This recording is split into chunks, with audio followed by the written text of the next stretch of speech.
This is Brandy and Miller with your daily dose of hope. And yesterday's episode, I talked about abundance is your birthright, and that if you're not receiving abundantly, it's not because you're not meant to receive abundantly. It is because something's wrong with the system and it needs to be fixed. So, in today's episode, I promised that we would talk about what's wrong with the system and how we can fix it.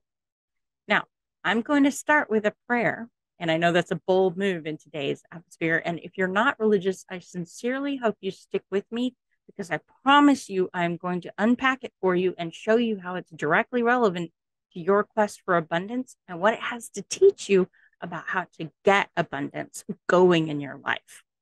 Okay.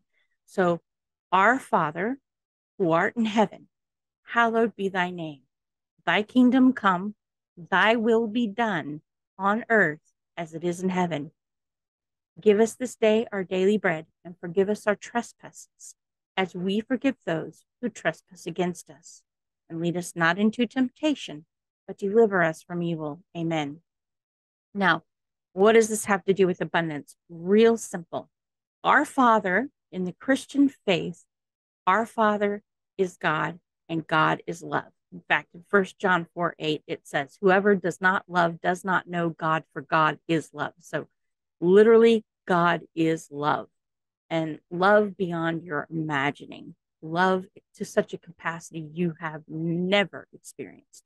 Okay, so that's what God is. He is love, complete, total, whole love. Now, his kingdom is heaven. It's the place where he reigns supreme. It's the place where there is nothing left but love. Everyone there loves 100%, totally. There's no hatred. There's no animosity. There's no anger. There's nothing. It's all love, pure, unadulterated love in the kingdom of heaven. The Our Father tells us that when God's will for our lives is done on earth as it is in heaven, then his kingdom will come here. Okay, so we won't have to wait for death. We can make his kingdom come here when we choose to live in alignment with his will for our lives. So, what is his will for our life? It is to love one another as he loves us and to love him above all things. So, in other words, we're supposed to be prioritizing love above all things and including the love of our neighbor. Now, the key component here is when we do that, that's when abundance comes. That's when we start receiving our daily bread as we're asking to. That's when we start seeing abundance come. Every system has something that causes it to function. And when you take that piece out, it stops working. Well, abundance, the key component of abundance is love. When love is missing, abundance stops flowing. So if abundance isn't flowing in your direction, it's love that's the problem. Fix the problem with love, and you will fix the problem with abundance. Now, one of the other things I want to point out to you is the lines in the Our Father, which talk about forgive us our trespasses as we forgive those who trespass against us. Forgiveness is the key component of love. If you can't forgive, you can't love.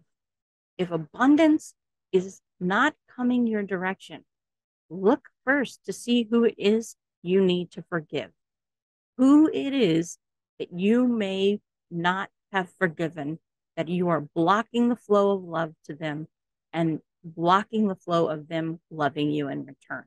Because all love is the system. Love is the key component of the system of abundance. If you're not receiving abundantly, there is something missing in love. If you did find this valuable and you think somebody else could benefit from it, love them enough to share it. If you want to be notified when new videos like this come out, please hit the like bell. And, if you really want this channel to spread, please hit the subscribe button.